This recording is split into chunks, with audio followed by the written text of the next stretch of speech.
I find the one thing that you have to explain to people that don't understand technology very well is the difference between being connected to Wi-Fi and being connected to the internet. Right. And if they're connected to the Wi-Fi and they see all the bars, they're like, "How come the internet's not working? I'm connected to the Wi-Fi." It's Right. like they're two different things, and you have all these analogies involving pipes and water and stuff. The thing that always pops to my head about, I don't want to name names, but I'll just say I think everybody has the experience FaceTiming with a particular demographic of person Yeah, where their thumb always manages to be right over the FaceTime camera, yeah, or they seem to have just no concept of what it is that you are seeing on your end. And you end up having a conversation with the ceiling or with the yeah, table, and no amount of reminders is even yeah, worth it. You just give up at a certain point, and you're going to see what you're going to see, and that's what you're going to see. yeah. Enjoy that lampshade. Brady, I have a question for you. Mm. What do you think is the legal status of the fasten your seatbelt indicator on the airplane? You know that little light that goes on? Bing, fasten your seatbelt. What do you think is the legal status of this thing? What are you saying? Is it like guidelines, or is it you must do it, or you'll be arrested when you get to the other end?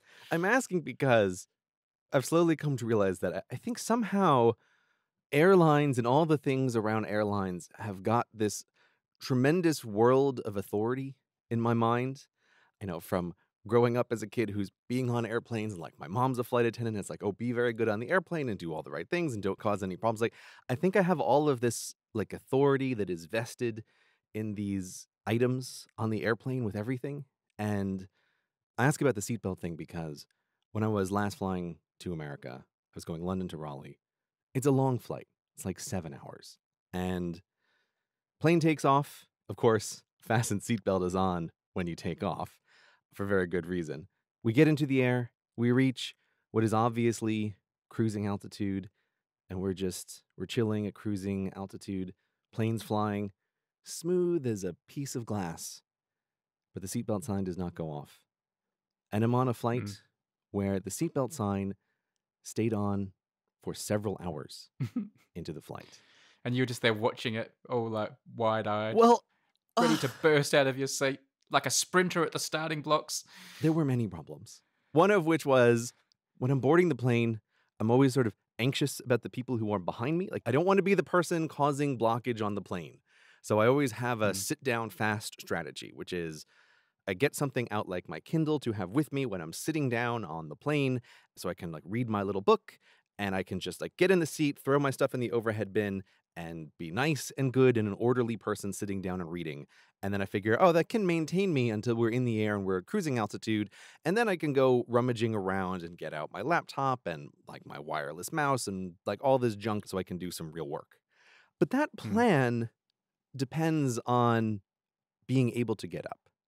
Also, there's questions of timings with regards to human needs of various kinds and the seatbelt sign. And on this particular flight, it was the human needs that eventually broke some of the passengers because maybe whatever it was, 2 hours into this, 3 hours into this, eventually some brave passenger breaks the psychological hold that the fasten seatbelt sign has and gets up and he goes to the bathroom. And then all of a sudden, it's like bedlam on the airplane.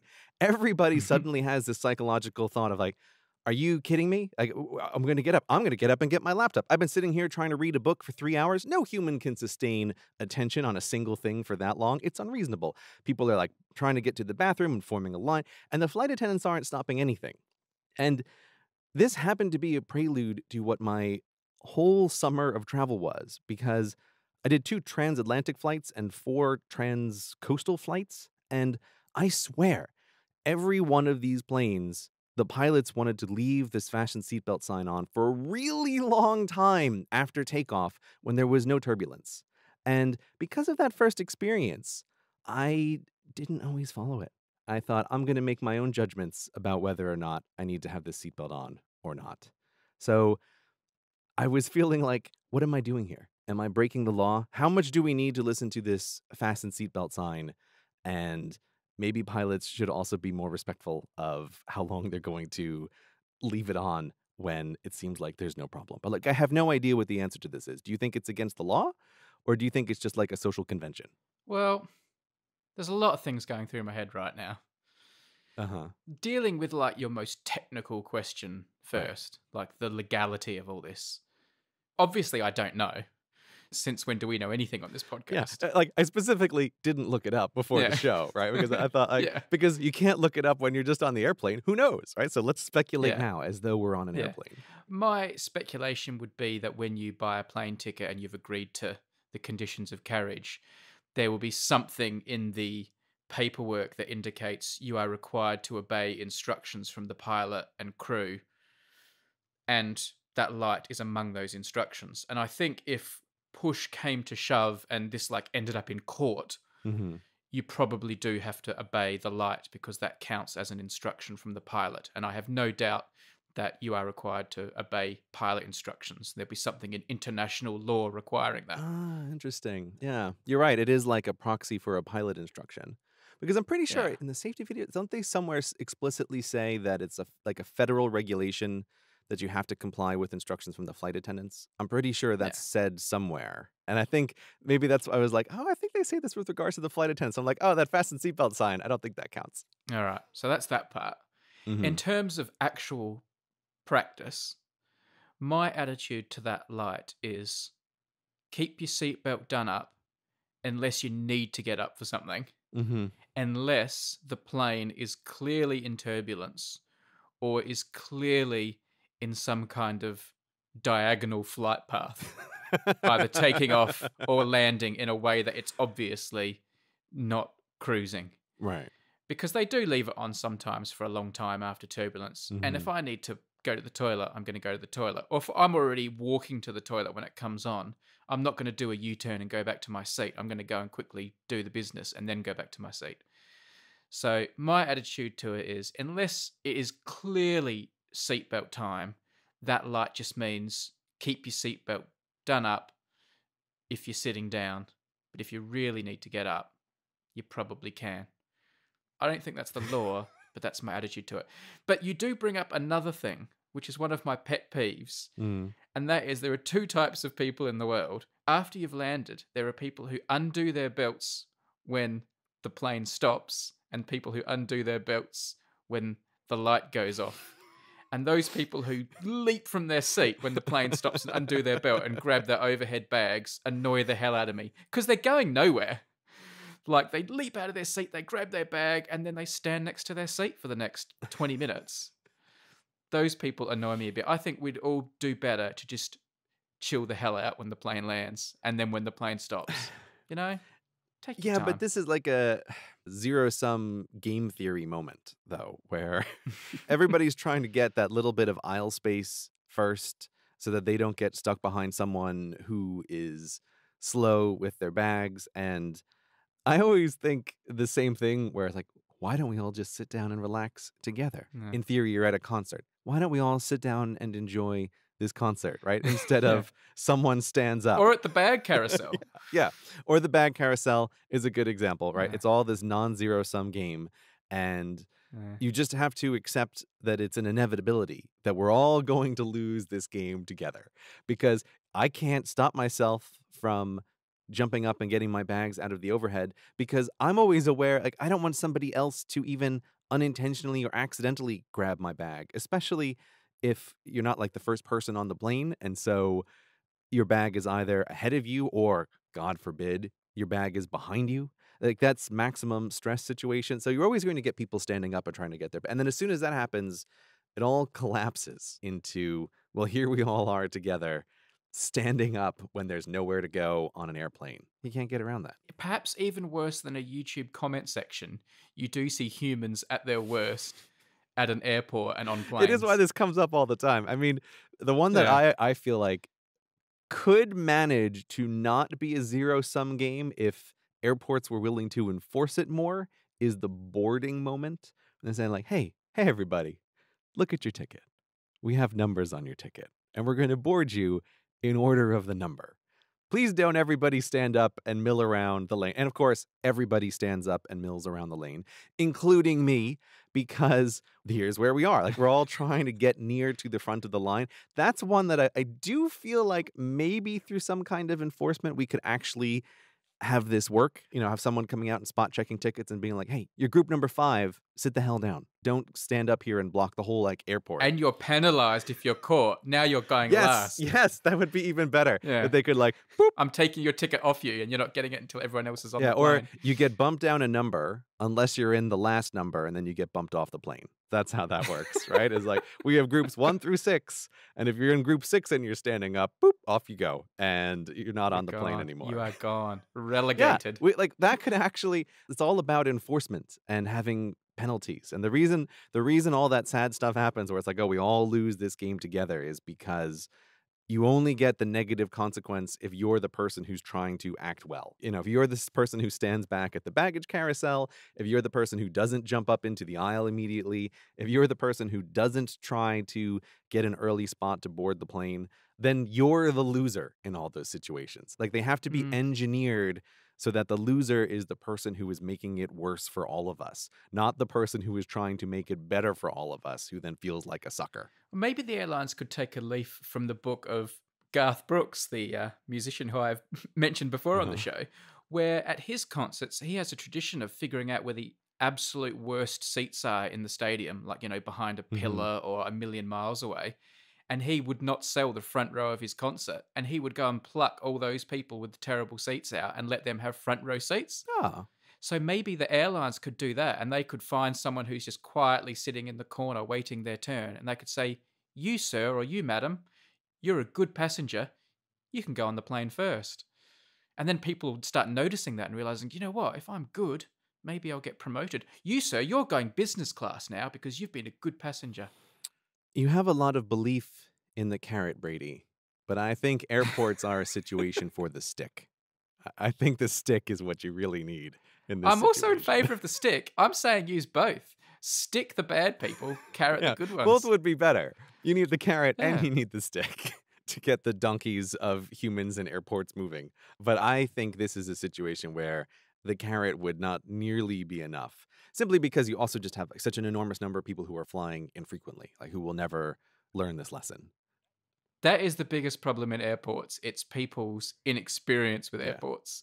That's why you find people just wandering aimlessly, looking at the boards and the numbers and standing in the middle of thoroughfares when they should be getting out the way. Because, oh, look at which plane's mine? What's that board? What time's is it delayed? What's that? And they're standing in the middle of the busy zones, move to the left. You don't stand there. We all need to get somewhere, not just you. I have to say, Brady, I have done the greatest thing this summer, which allows me to avoid one of the biggest pain points with first-timers at the airport. In theory, I should be against this thing, but in practice, I am not. I have signed up for the TSA pre-check in the United States. Right. I have to turn over my fingerprints to the government and do all that. Whatever. I decided I've had enough. I'm flying enough. I signed up for the pre-check, and it is glorious. It's absolutely glorious. Yeah, I want to do that. I need to do that. A couple things about it, though, that I found interesting is they really build you up for this idea that there's going to be an interview. I knew that the regular pre-check was already a joke for many people who had done it, but I was doing the global entry, which is the next level up, and they're like, no, this one is really secure. You really have to go to only special airports can do the special interview. And I went, and it was just as the same thing as I have heard from everybody who does the regular one. You go in, you put your little fingers on a fingerprint scanning machine, it goes, boop, you haven't been convicted of a felony, and then that's it. That's end of interview. Wow. And they're like, yeah, you're totally fine. And it's glorious. You don't have to take your stuff out of the bags. You just walk through. And I almost don't even want to talk about it on the podcast because I want to try to have it be a secret that nobody else knows about. I don't think talking about it on the Hello Internet's going to cause an international crisis of people signing up for it. I want it to stay exactly as it is. I don't want it to change one tiny bit. Then you should be lying and saying how rigorous it was and how they did a cavity search and all sorts of stuff. And then people are going, oh, God, I'm not signing up for that. I mean, I should, Brady, but, this podcast, we're open and honest with the audience on this podcast, and we have to tell them the way things really are. And it was a total easy joke, It was basically you pay money to have them not look at you very severely at the airports. And I Right. love it, even though the many times I used it this summer, I kept thinking every single time, like, it doesn't seem like it's very secure.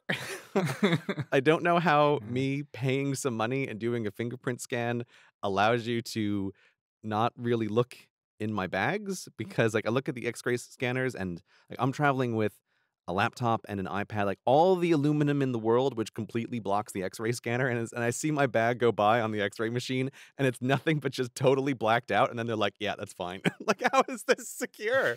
But it's like, whatever. I don't care. I want to get on this plane, and I don't want to spend 30 minutes in a security line. So I'm just gonna keep my mouth shut and move right along through this system. Well, Gray, speaking of flying, Hmm. should we follow up on something that we talked about in the last episode, which was the great fly versus flies debate? Yes. This is the zipper on your trousers. Is it a fly or a flies? It seems that a lot of British people like to call it flies.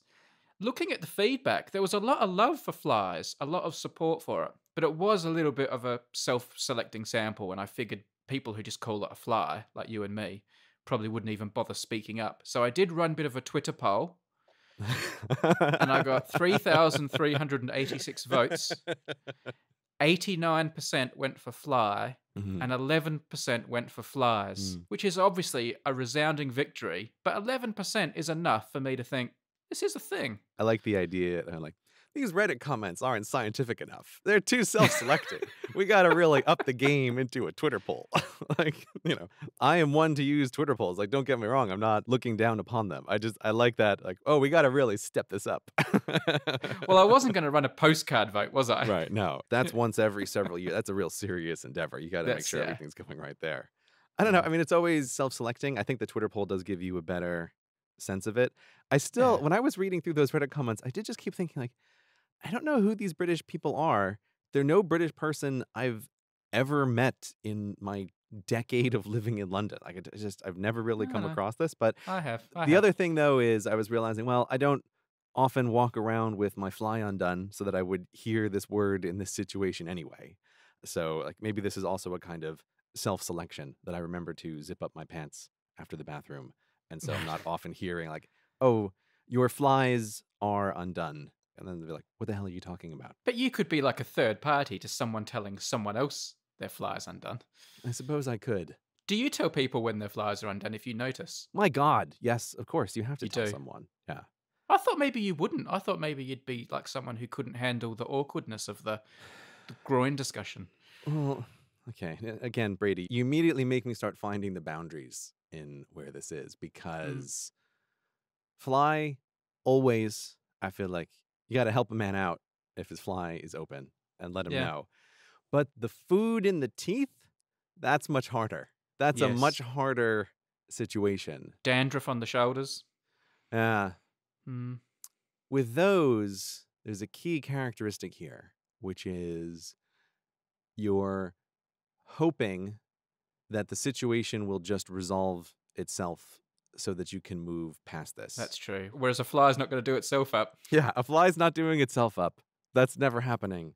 But spinach in the teeth, if you hope and pray and attempt to use telekinesis, like maybe the situation can resolve itself. Maybe that's why it's harder. And you know what the other thing is as well? The person can't see what the problem is. So you know it's going to be much bigger disruption, right? Where they're like, oh, over here, over there, where? Oh, excuse me, I can't, we have to stop this conversation right now.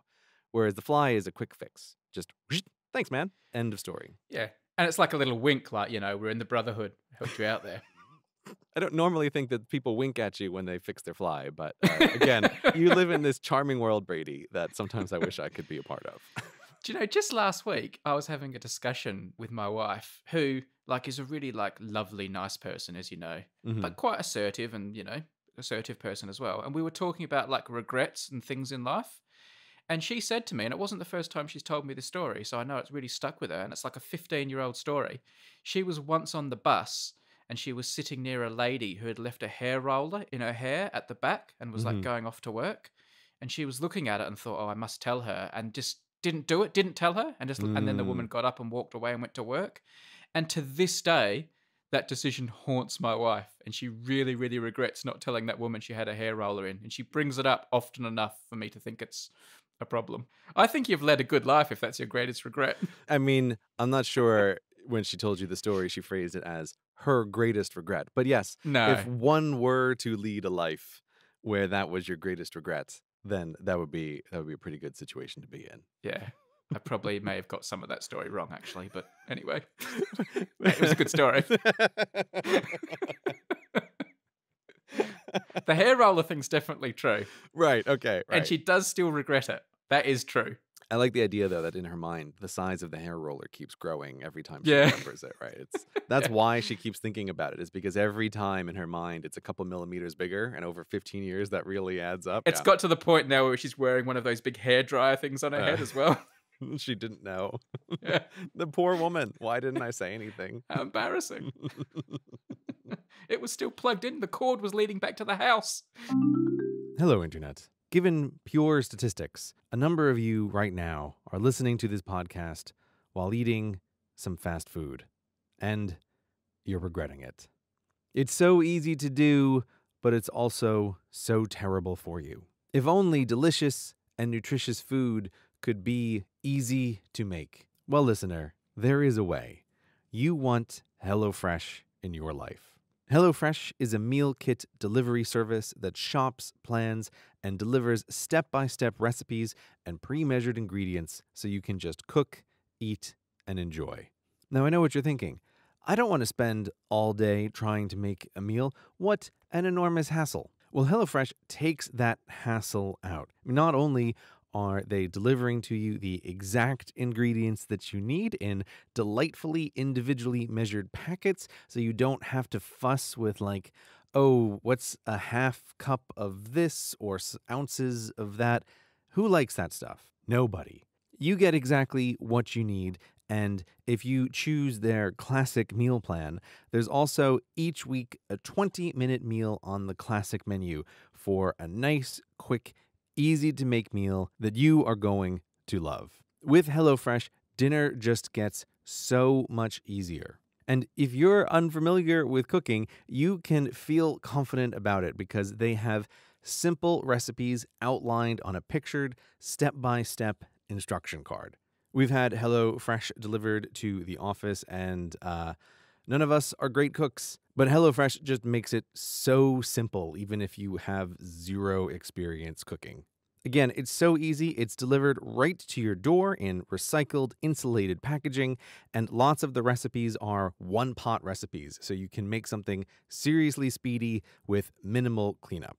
So sign up for HelloFresh so you can get out of that eating rut where you're just eating food that you know isn't good for you, that you don't even really like anyway, and instead enjoy HelloFresh's responsibly obtained and delicious ingredients that combine to make fantastic meals. Look at that meal that you're eating right now. You know it could be so much better. Take the first step by going to HelloFresh.com/HelloInternet. There, you can begin your HelloFresh journey and enter the promo code HelloInternet. This gets you $30 off your first week of HelloFresh. Really, once you get started, you'll wonder why you waited so long. So once again, go to HelloFresh.com/HelloInternet and enter promo code HelloInternet. It's a lot of hellos, but that's how HelloFresh knows that you came from Hello Internet.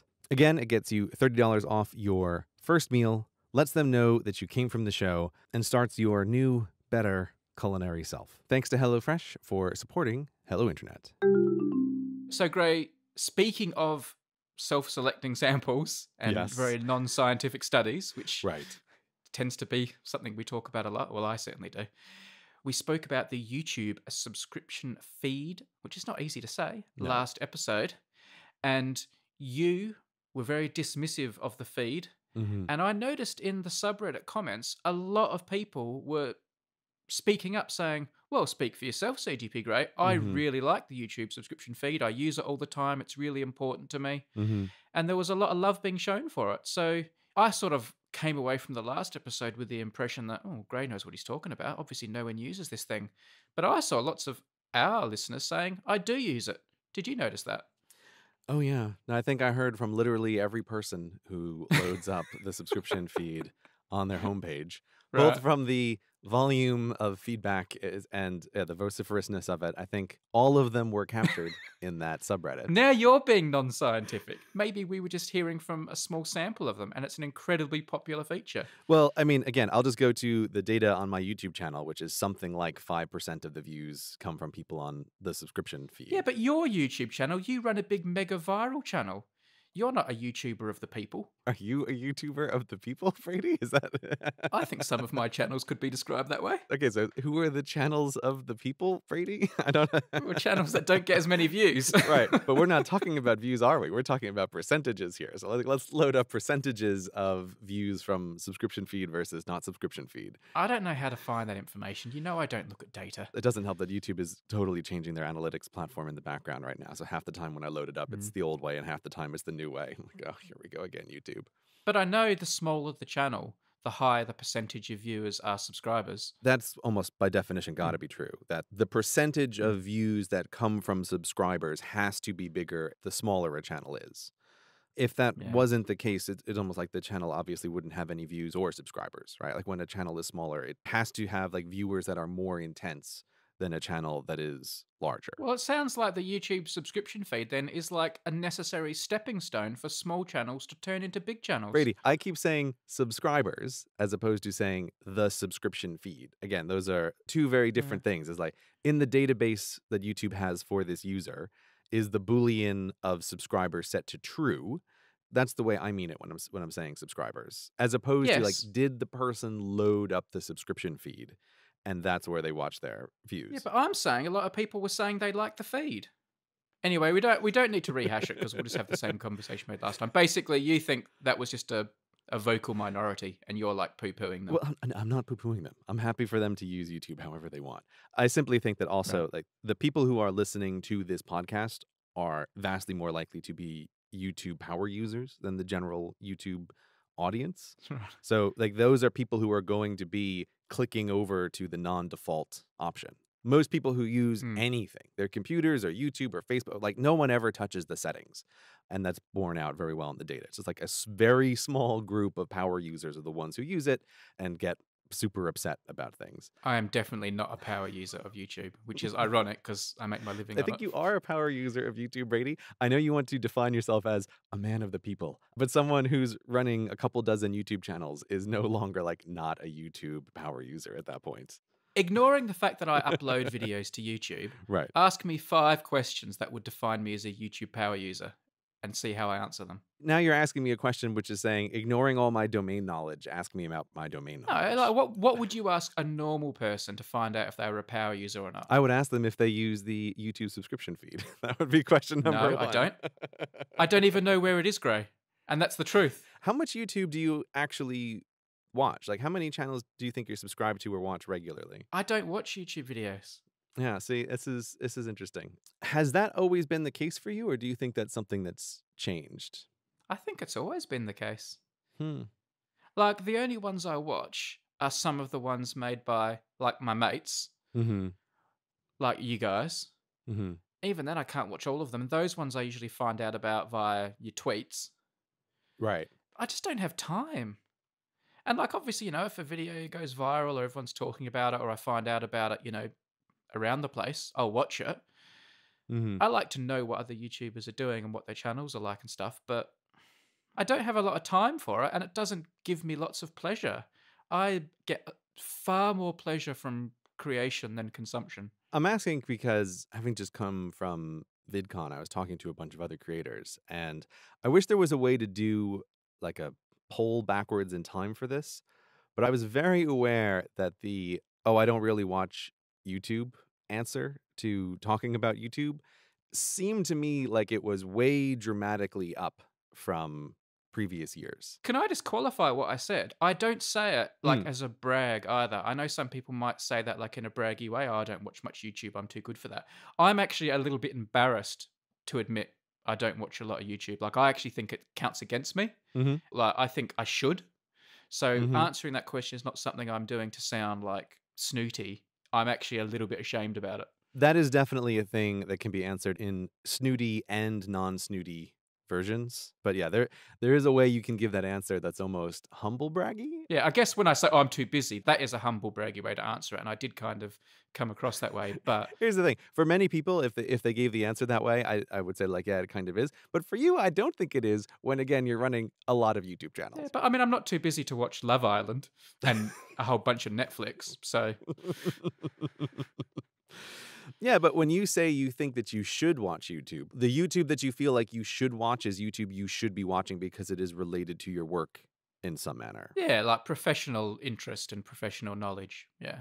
That's why I think it's a different sort of thing when you say that you're busy, because that is almost like taking time from what is the working time, right? And it's like, Mm. well, sitting down and keeping up with the YouTube channels that you feel like you should watch is a very different thing from sitting down and being like, oh, I'm going to watch Love Island, because there's no part of your brain which thinks I should watch Love Island. It's much more like, well, I guess I'm going to watch No, it. I now. must That's- watch that's Love what's going Island. to happen. Okay.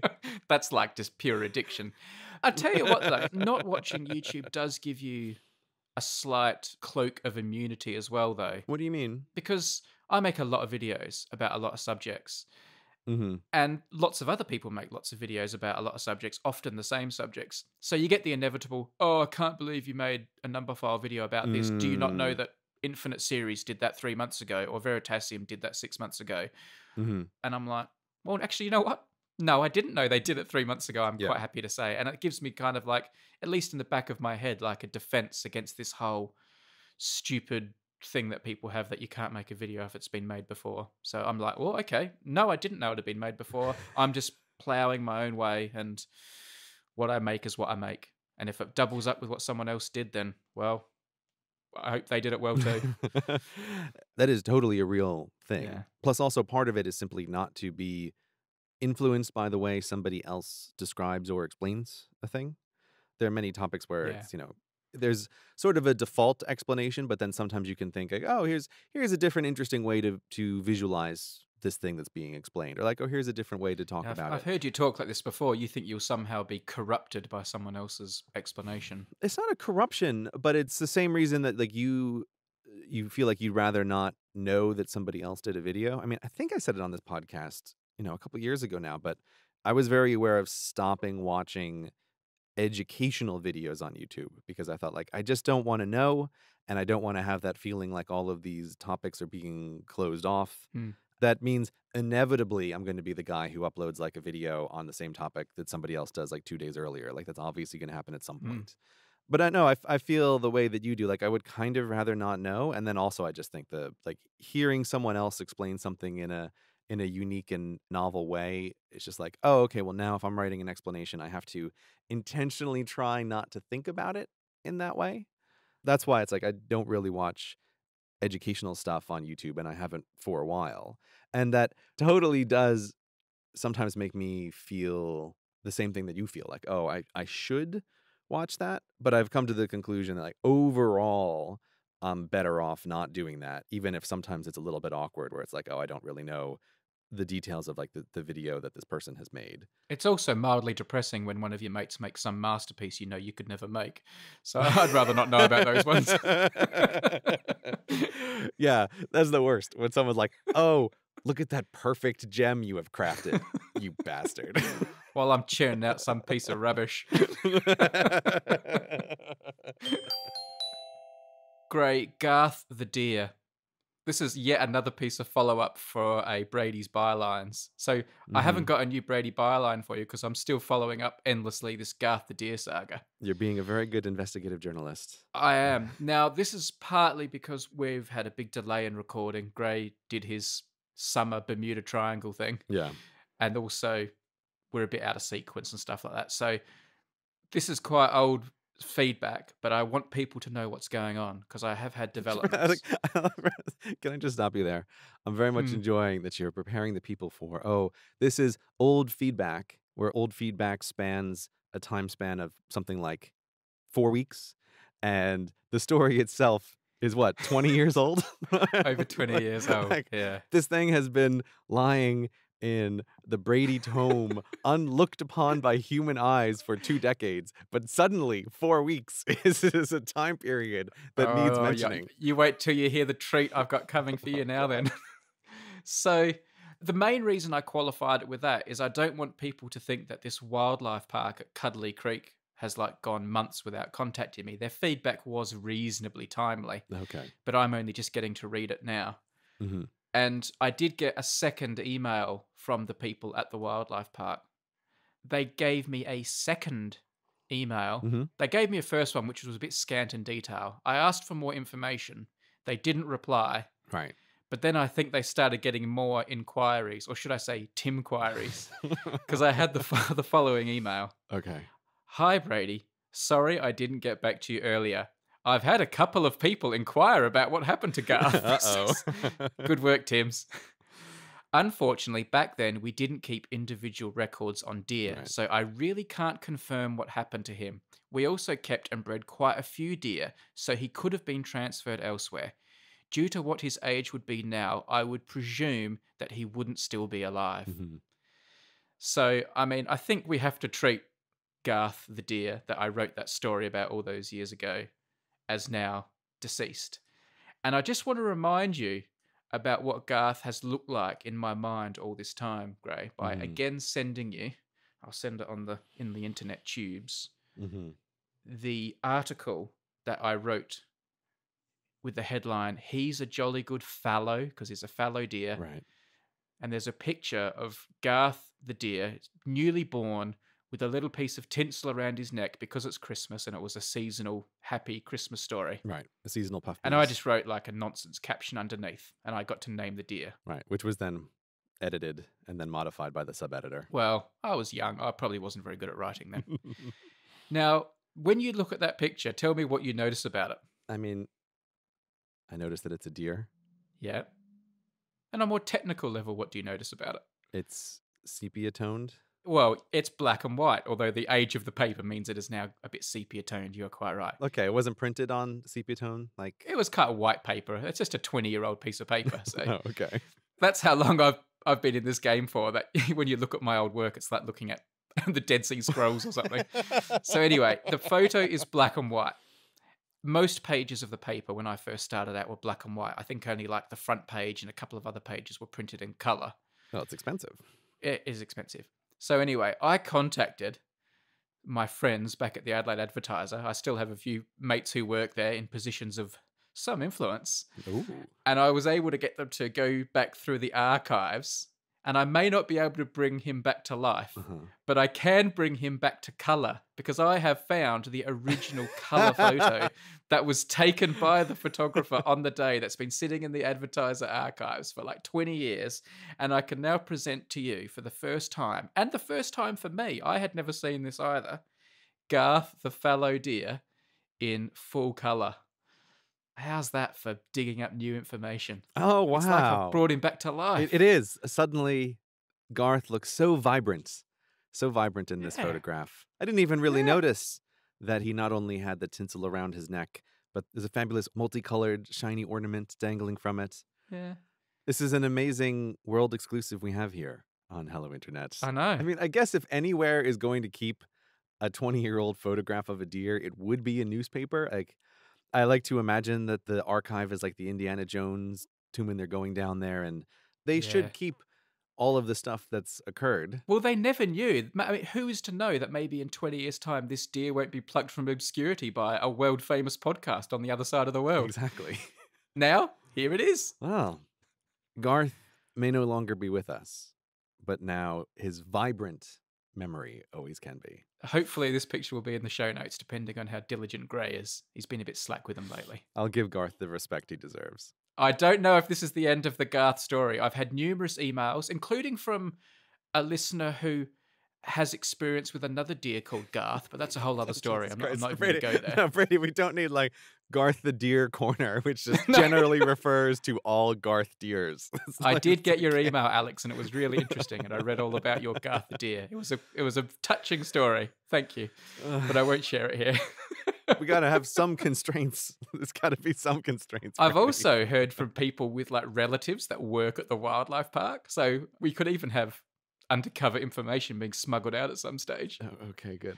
I look forward to this. I don't want to name names, though. You know, All right. Yeah. got to protect my Yeah, you sources. got to protect your sources. This is like Watergate.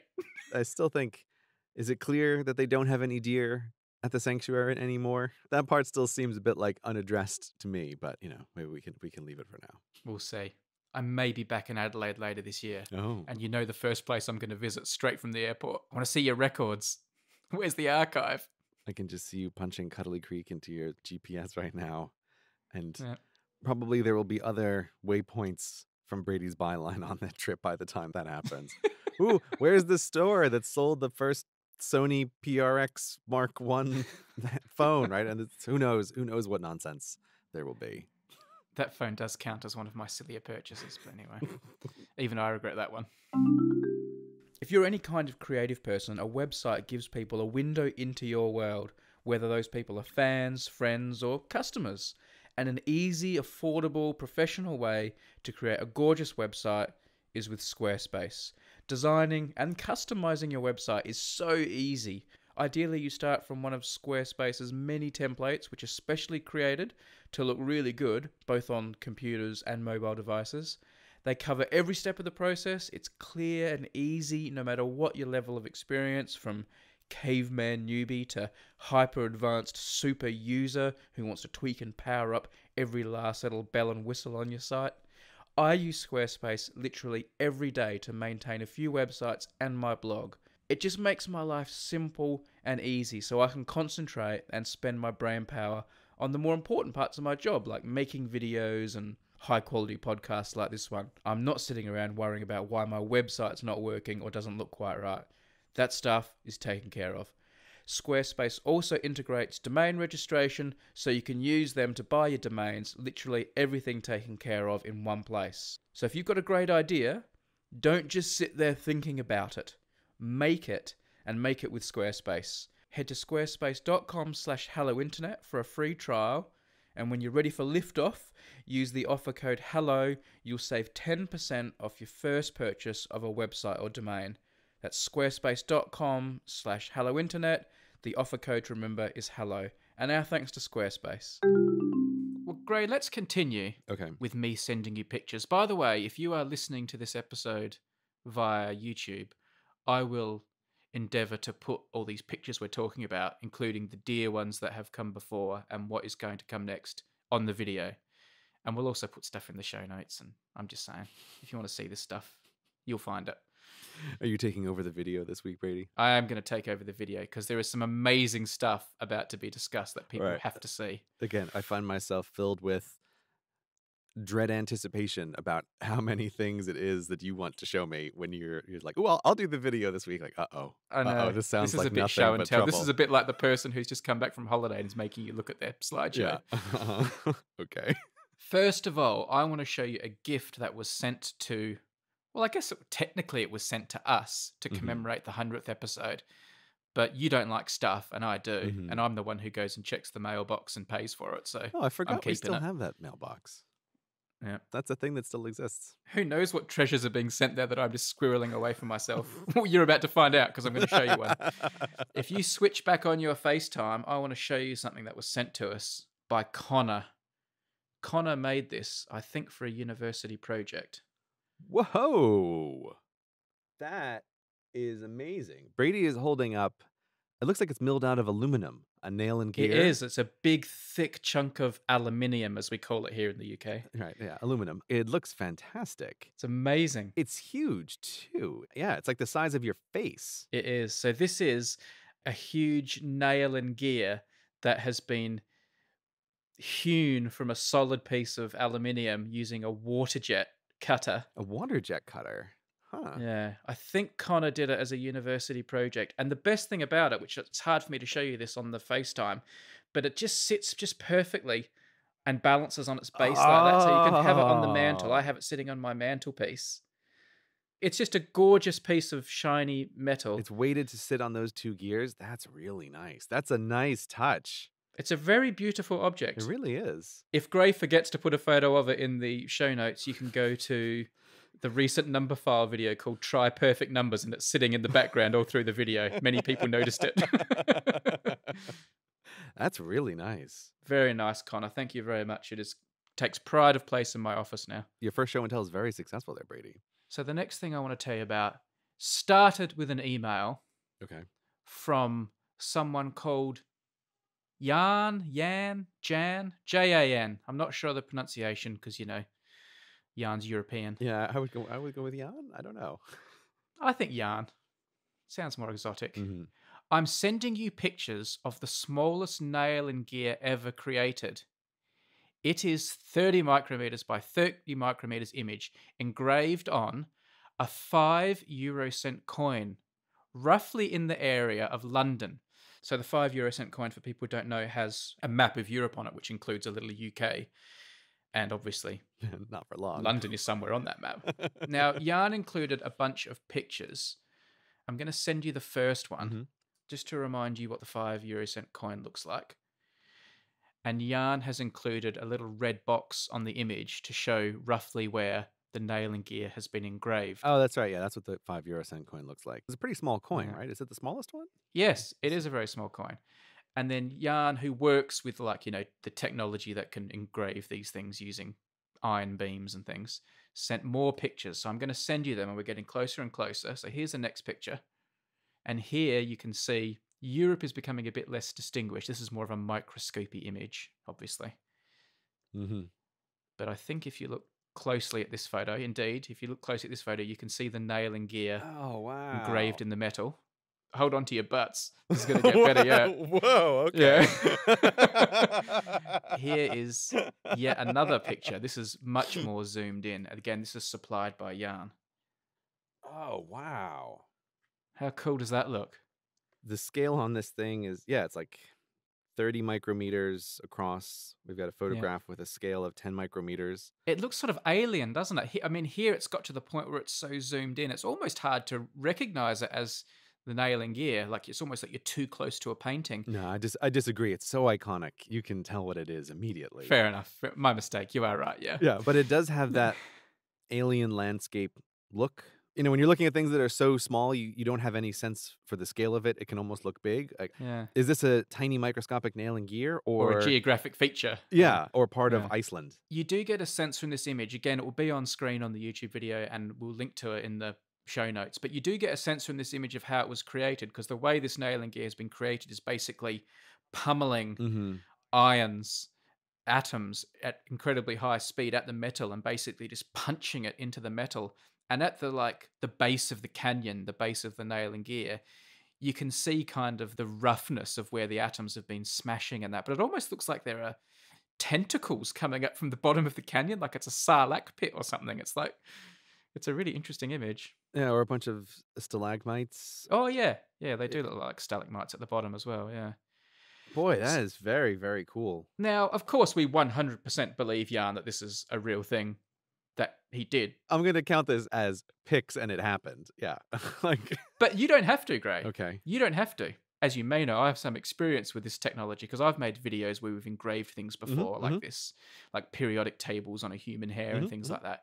So I have access to the technology. And Jan said to me, do you want me to send you the coin? So in the post, Jan sent me this, which I'll show you on the FaceTime now. The actual coin. It's still mounted on its microscope. Oh, wow. Thingamy. On its little stand that you use in microscopes. So I have the coin. He literally sent me the physical coin. Now to look at it, it just looks like a normal coin. The things that have been done are at such a scale. But I took this to the University of Nottingham.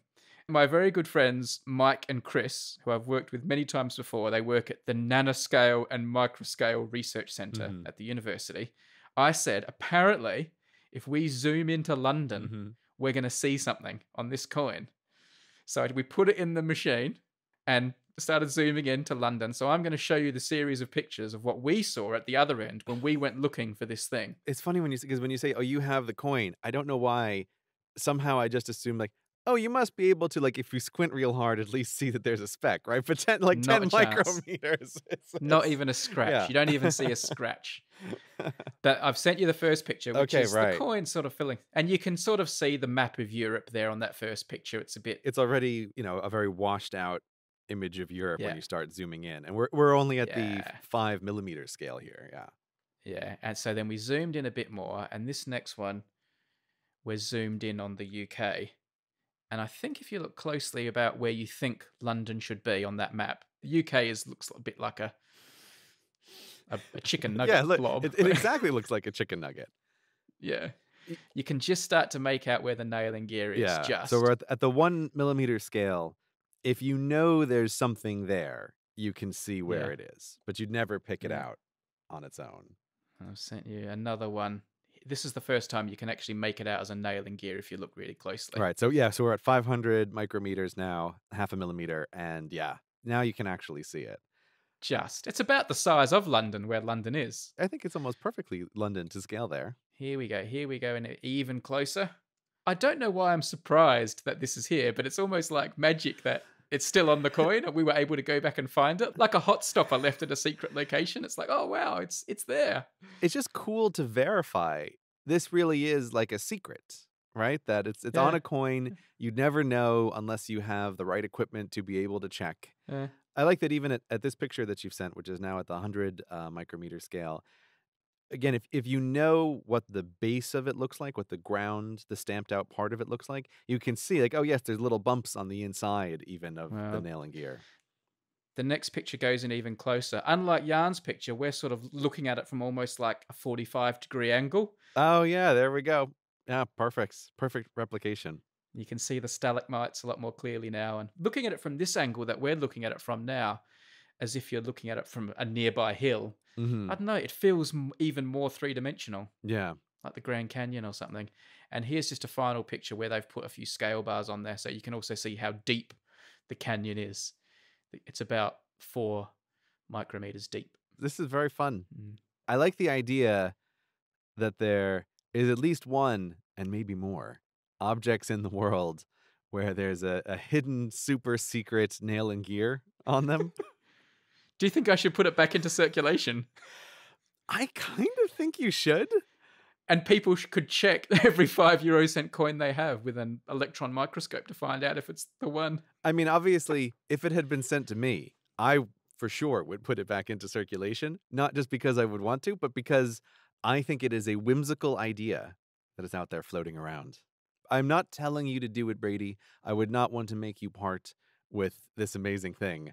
But I do find that an idea full of whimsy that it would pass through the hands of almost certainly at least another Tim or two in the course of its life, because coins last a really long time. I need to think about it, Gray, because the other thing is I've got another identical container, like these official microscope containers, with a little hair in it, which has got the periodic table engraved on it, sitting on my shelf. And I like the idea of having them next to each other. But I also do like the whimsy of it being out there. I would wonder what like the erosion factor of something like this is, because it's interesting looking at the zoomed in pictures of the coin.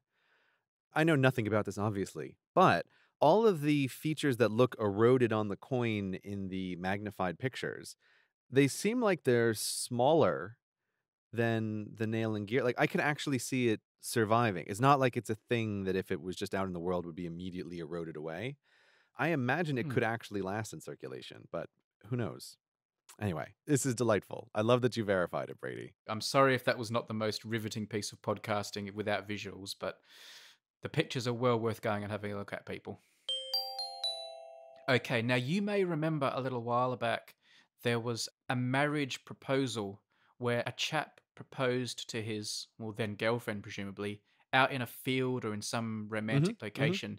And he did it wearing my Mighty Black Stump Hello Internet tall building t-shirt, which was the t-shirt you dared me to make because you thought it was such a bad idea. Did I dare you? I don't think I dared you, Brady. You did. No, I think I encouraged you in a friendly manner. Anyway, it's the t-shirt that's taken the world by storm. Yes, of course. I've seen it everywhere I go. I see Mighty Black Stump t-shirts. It's really astounding.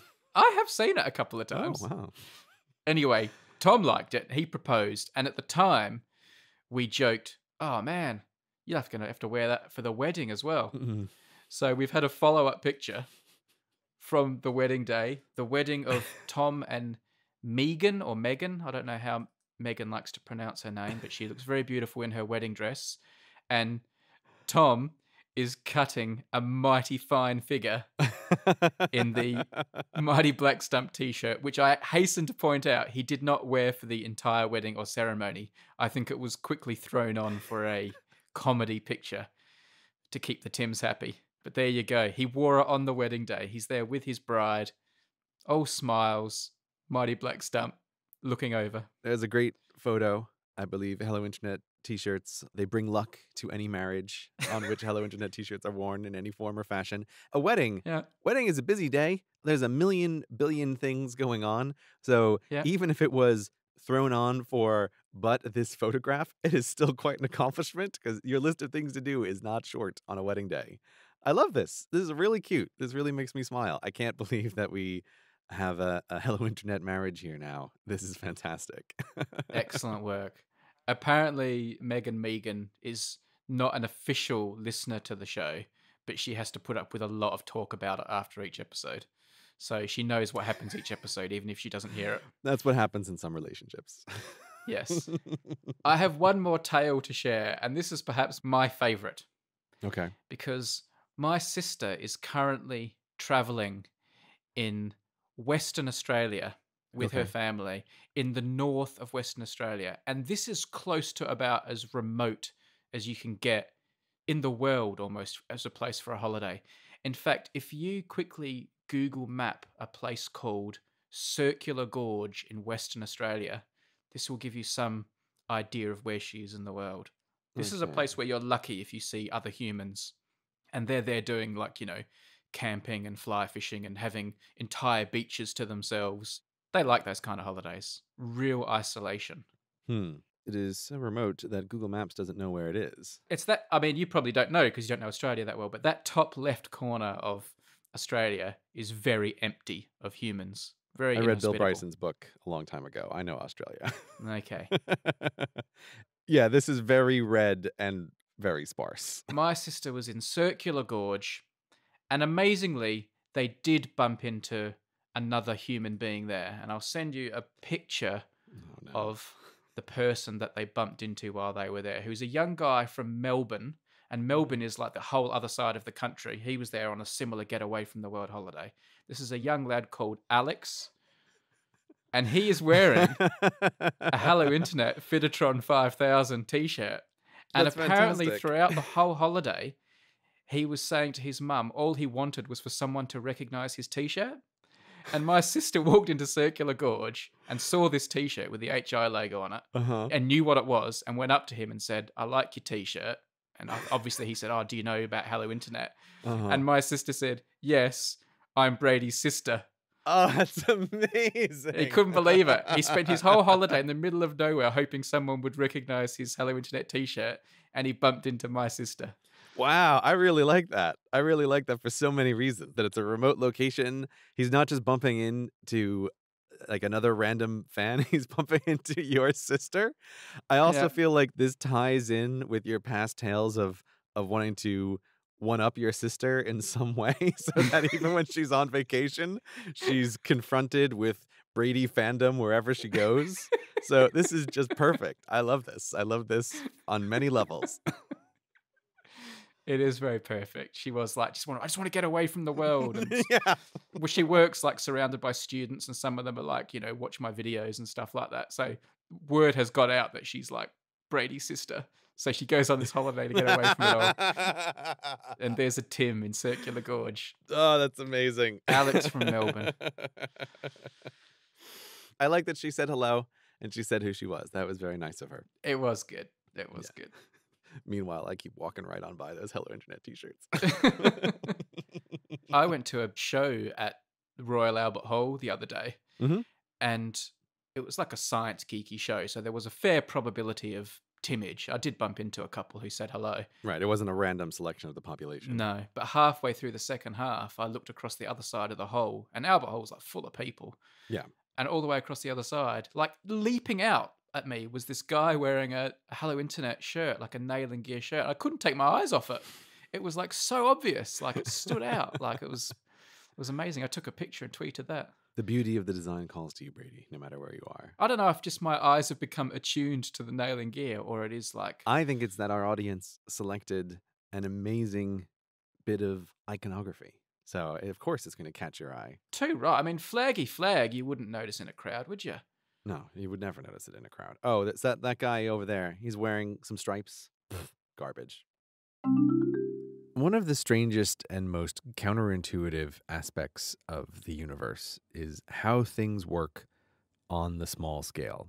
Sure, when you zoom into, say, a coin far enough, the rugged features and the atoms that compose them, it can start to look like it's a big geological feature. And you can kind of have this thought that, oh, the world on the small scale and the world on the large scale, they must be the same thing. But they really aren't. Once you start getting down into the smallest of places, you start getting down into the quantum world. And as one of today's sponsors, Brilliant, says in their course on quantum mechanics, when stuff gets small, stuff gets weird.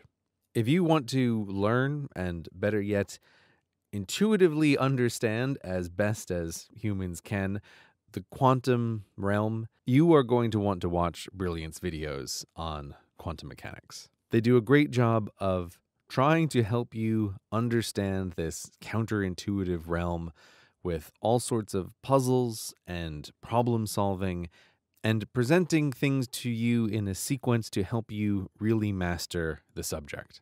Now, Brilliant doesn't just offer quantum mechanics. They offer lots of different courses in science and math. They're really focused on these areas to help figure out the best way to present the material so that you can actually understand it. And I suspect that there are many courses in Brilliant's library of science and mathematics that lots of Hello Internet listeners would be interested in going through. So if you want to check out that quantum course that I mentioned before, so you can find out more about what's going on with the individual atoms that are being used to pummel a tiny nail and gear onto the surface of a coin, or if there's anything else that you want to learn in the realm of science and math, you can go to brilliant.org/hello and sign up for free. And the first 200 people that use that link, brilliant.org/hello, they will get 20% off the annual premium subscription.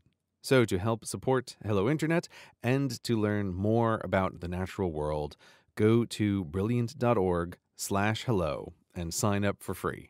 Thanks to Brilliant for supporting the show, and thanks to Brilliant for helping to educate the world about science and math. So Brady, I've been on the Instagram for a while now Yeah. with my official name finally gotten, so I can really give the grams a go. I thought you called it Snapstagram. Snapstagram, isn't it? No, Snapstagram is social networks that I don't know or that exist in theory. Instagram is a real thing. Look at you. Now you're being all... You used to mock it, and now you're like not letting me give it a crap name. You're like, no, this is Instagram. Here's my username. Don't mock it. Do we call Snapchat Snapstagram? I don't remember because I didn't really know anything. Anyway, that's the one that's gone now, and who cares? And everyone was like, oh, it was so important, and then it poof, gone in the wind, apparently. I never gave that a go because I thought, I don't understand what this thing is for or why I would use it. Whereas you gave Snapchat a real college try, and you were on there for a while. Yeah, I'm still on there. I still post on there occasionally, but the redesign and the way they changed its emphasis, I think, killed it for me at least. I maybe put one thing on there a week or something, maybe. That counts as active monthly users, which I think is the way that Silicon Valley likes to count everything. All right. So I never really tried that one because I wasn't really seeing, like, what's the value proposition here? Whereas for years, everyone's been hounding me about the Instagram and getting on it. Yeah. And so I thought, like, I really want to give this a try. So I wanted to check in because, as you can see from my Instagram, I've been furiously posting the grams. I have 12 photos up there at time of recording. I don't think I've seen. I haven't been following you. Outrageous, Brady. Do you follow me? I bet you don't follow me. I do follow you, Brady. Why wouldn't I follow you? Then I better follow you. No, you don't have to follow me, Brady. Life doesn't work like that. You've been verified. Are you not verified? Yeah. It was not easy to get verified. Oh, I don't know. It just appeared. But of course I would follow you. Why wouldn't I follow you? I don't know that many people on the Instagram. And also, I feel like if I'm going to follow people on Instagram, unlike Twitter, which is much more like, oh, I'm following a bunch of people who I either find interesting or I know professionally in some manner is sort of how I use Twitter. Instagram, I realized very quickly, like, oh, I want to actually follow people who take pictures of things that I want to see. So, of course, I want to see pictures of your doggos. So that's why I followed you on Instagram. Oh, you're following adorable Audrey. Let's see, are you happy now, Brady? Yeah. Right? But it's like, I realized very fast, that, like, there's plenty of people who I know where, I mean, there's no nice way to say it. It's like, I don't want to see photos of their boring life. Like, I don't really care. It's like, oh, you don't have dogs and you're just like a person and like I don't understand why I would follow you on Instagram and you just take regular photos of things. So I feel like I'm sort of meaner and more selective on Instagram than I am on Twitter. Hmm. But it's been an interesting experience because this is the first social network that I feel like I've used, and I feel the way it seems other people sometimes describe how social networks make them feel. Hmm. In that, like, I posted a photo and I want to go like, oh, how many people like this photo? Whereas I'm very aware on Twitter, I don't pay really any attention to the likes or the retweets. Yeah. But I was like, oh, I post a photo and like, how many people liked it? Or, oh, did people leave comments on this photo? And it's just Yeah. very strange. Like, I found myself just checking it a bunch. Why do you think that's happened for this and not Twitter? Well, I think part of it is what you pointed out, that it only really exists in a useful way on the phone, which I didn't like one tiny bit, but I left it on there over the summer. But I was like, oh, you're on my phone. Now you can tug at my brain Right. in a way that I don't have Twitter tug at my brain.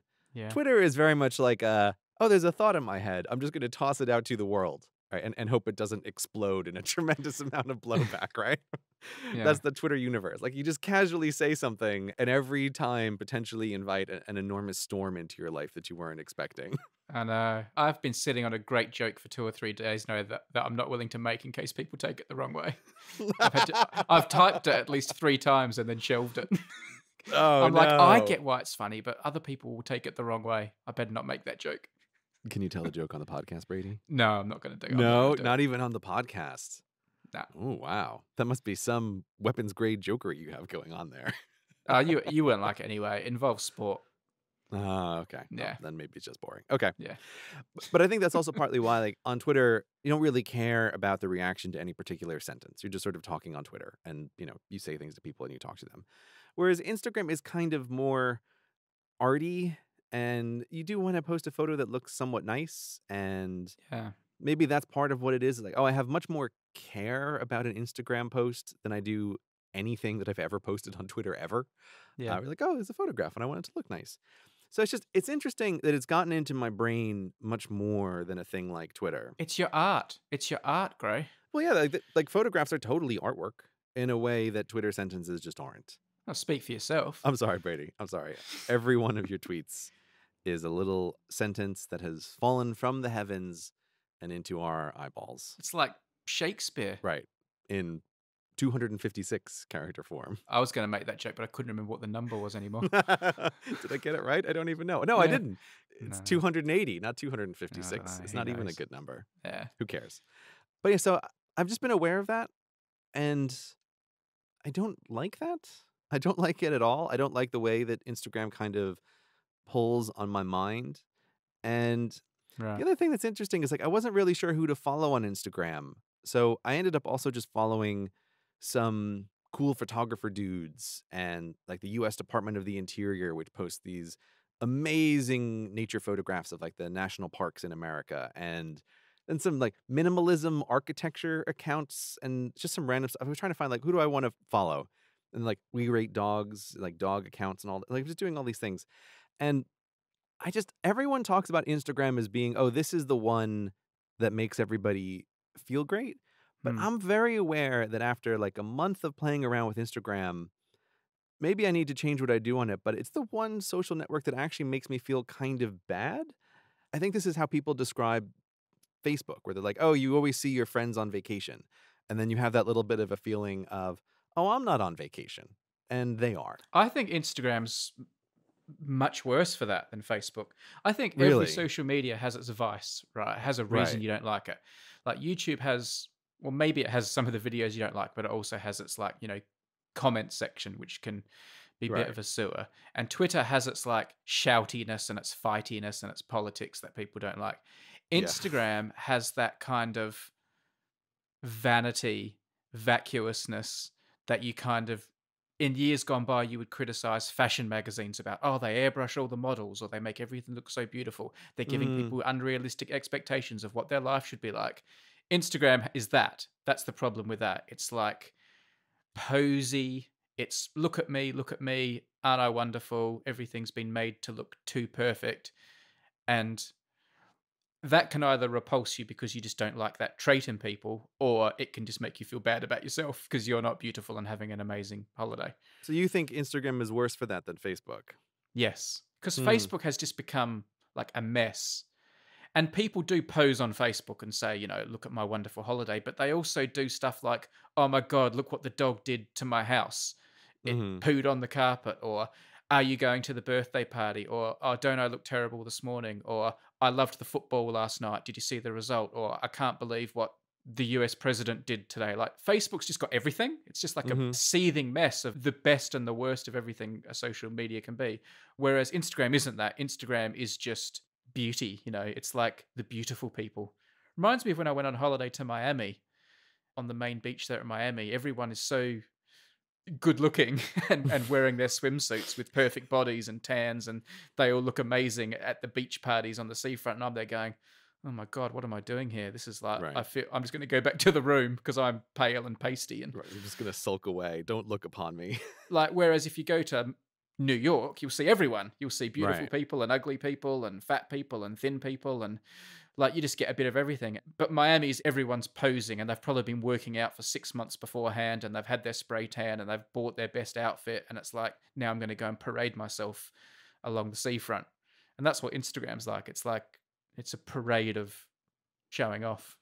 Hmm. Don't get me wrong, I actually quite like Instagram, and I use it a lot, and I like following people on it, and I post a lot on it. That's its negative side, the posiness. That's an interesting way to put it. I think the particular thing about the Vice is interesting because one of my thoughts was Instagram needs a better version of a Twitter mute. How does it work? I've been wanting to mute people for ages, and I've only just got the power in the last week, but I haven't used it yet to see how it works. It's quite new, the mute feature on Instagram, and I've been pining for it. Oh, is it? Okay. Well, at least my understanding of the way it currently works is it simply hides your updates from appearing on that user's feed. It doesn't still stop someone from coming in and actually just leaving comments all over your stuff. Okay. It's not a mute feature. It's much more like a hide feature. Like I want to, Hmm. in the party that is Instagram, I always want to be on the opposite side of the room from wherever that person is. Yeah. But they can still come over and corner you and talk on your comment. Ah. So it doesn't seem like it's a great solution. I haven't used it yet, so sorry Mm. if I'm wrong, but I got the impression it's been used so that you can not see people posting thousands of photos without offending them and unfollowing them. So you could just say, oh, look, I really like that person. They're my friend, but they post way too many pictures of their cactus, and I don't Mhm. want to see all these pictures anymore. So I'm going to mute them. Whereas I don't really want that power as much as, because the people I follow I kind of am friends with, I want the power more to, yeah, not have to see idiots commenting. Because although there aren't as many as there are on other social media, you do start to get idiots leaving comments. And I don't want to block them because that just creates a scene. But I would like to mute them so I don't have to read their comments. That is what works so well with Twitter. It's exactly Hmm. this. Like the blocking causes a scene, and then the Yeah. person's like, "Oh my god, you blocked me." And like, I don't want to deal with any of that. It doesn't take long before you start collecting people who are like, "Oh god, you're just an idiot, and I don't want to see you here, and I just want to mute you, and I don't want to Yeah. block you." And so this feature just seems to like hide your updates from their feed, but it doesn't actually stop them from just manually Oh. going to your page and commenting on your stuff. Even that's more powerful than a Twitter mute, though. No, Twitter mute is all powerful because it's like the person just disappears from your existence. But you don't disappear from their existence. I think that's better. Say you've got some idiot who always leaves stupid comments on your posts on Twitter. Mhm. To me, I always feel it's a bit like vandalism. Mm. And like muting means, well, at least I don't have to see the graffiti anymore. But everyone else does still see it. And I sometimes wish that wasn't the case. I'm like, no, I'd love to post this nice picture or this nice comment I've made, but I know that at Billy Blogs 548 is going to be the first commenter. He always is. Mhm. It's always something stupid that I don't like. Everyone will see it. It'll be the first thing everyone sees. Oh, well. I won't see it, but I know everyone else is still seeing it, and that like disappoints me. Okay, so you want like a mute plus that hides that person from the replies. I want to be able to block people without them knowing they're blocked. Yeah, right. I'm trying to figure out like what's the sale to Twitter here. Yeah. But I can actually see Yeah. what you're asking for. You're asking for a more powerful version of mute. This is like Yeah. shadow banning on Reddit. Oh, yeah, Right. that would be the best. That's a what shadow that's what ban, you yeah. really want. So they're still there rabbiting away with their stupid comments. But Right. no That's one's what you seeing want. them. Whereas I feel like, oh, they've disappeared from my universe. Problem solved. Right? Like that's Yeah. just great. It's also an interesting comment about like each platform has its own vice, because that also makes sense about why I don't really feel that way about Twitter, because I was beginning to not like Twitter, and then I don't know, what was it, maybe about 18 months ago or so, I finally broke, and I'd never used the topic mute features in Twitter before, like the features where you can say like any tweets with these words, just hide them. I don't care and I don't want to see.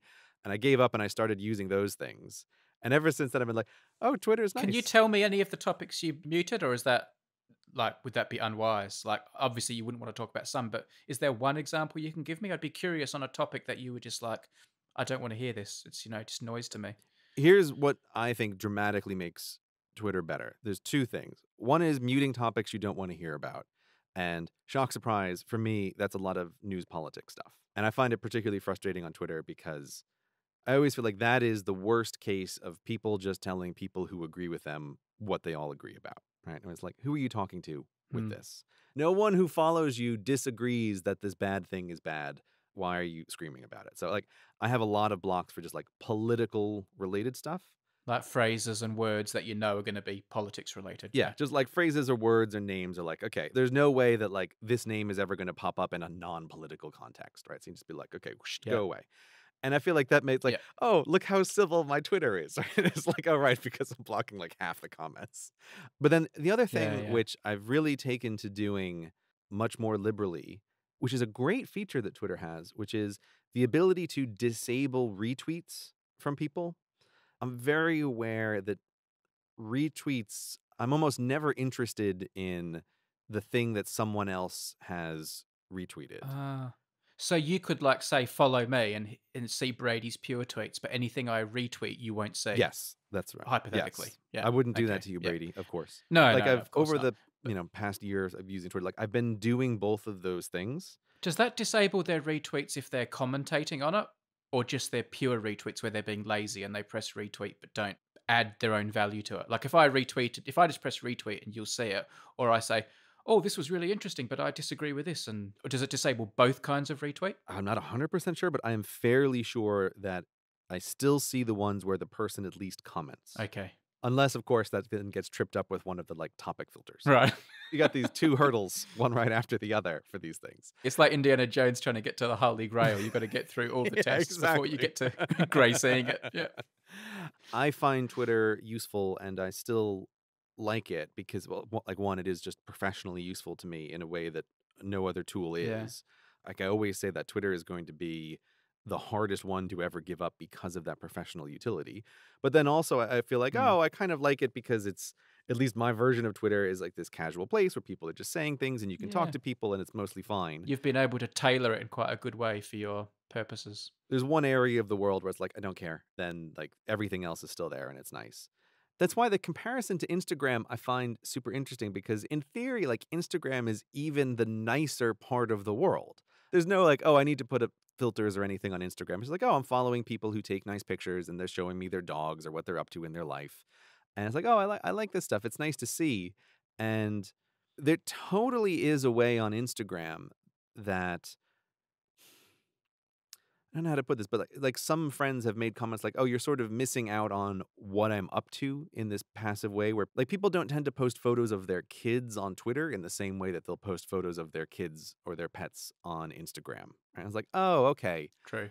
I'm more aware of what some of my friends on Instagram are up to in their lives than I ever have been on Twitter. Sometimes too aware. Yeah, sometimes too aware. But for the most part, it's like, oh, this to me is a little bit like what a social network should be. Like this passive awareness of what people are up to.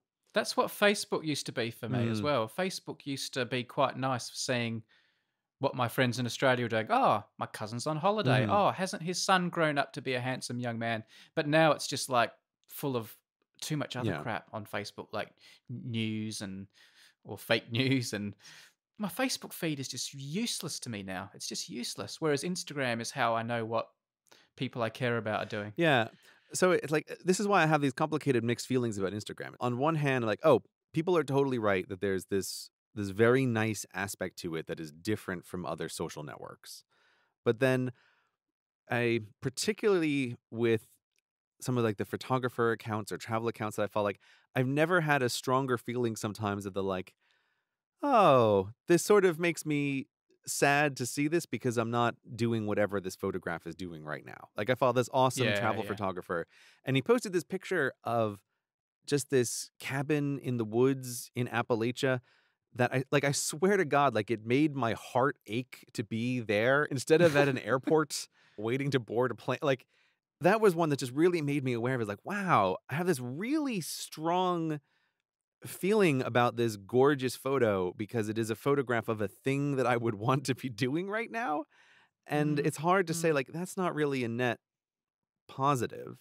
Or like mm, architectural photographs of houses that are more minimalistic than any human could reasonably expect to live in. And it's like, oh God, like, could a greater thing of beauty exist than this incredible minimal house? Like, perhaps not.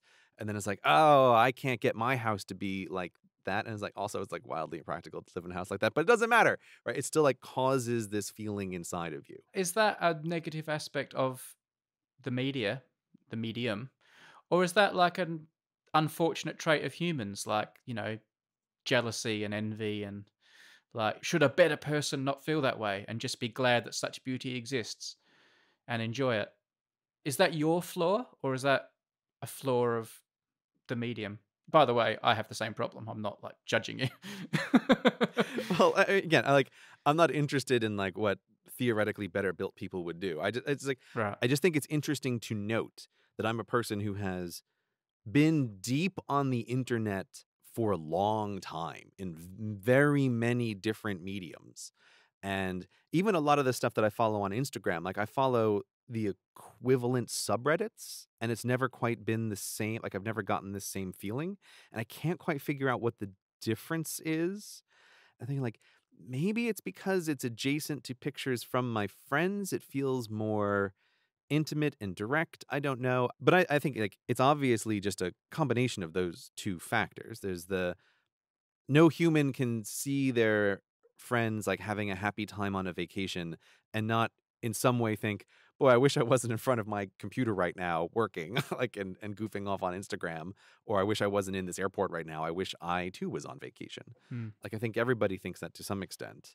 Yeah. And then Instagram is the delivery method for that. So I just mentioned all of it because I find it interesting that I have these more complicated feelings about Instagram than I have for other social networks. It's like, oh, it pulls on my mind a little bit more and it kind of makes me feel sad in this way, but I also like seeing the pictures and I do enjoy it. So What are you going to do? Are you going to persevere?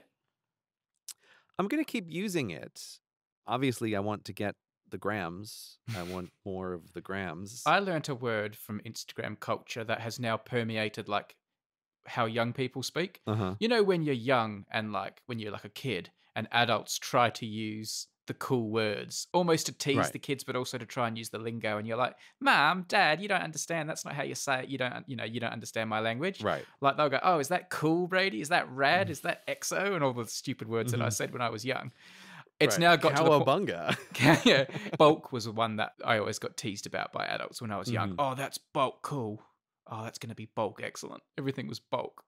Anyway, If I was an adult, I would tease the child who was using that Yeah. word. That seems like it's begging for a teasing. so anyway, I was talking to some youngsters, was talking to the parents of some youngsters the other day, and basically my main question was, is cool still like a word they use? Because I thought that was the one word that just seems to last forever. That was the one word that everyone uses, cool. Apparently the word cool is not cool anymore. That's really interesting because I was going to pick that one out in your Yeah. list as cool seems eternal, Yeah. but maybe not. I said, do they still say cool? They're like, nah, you don't say cool anymore. But do you know what the one of the really cool words is that all the young people say? That makes me feel a million years old. If something's really good now and something you want to describe something as cool, you say it's recent.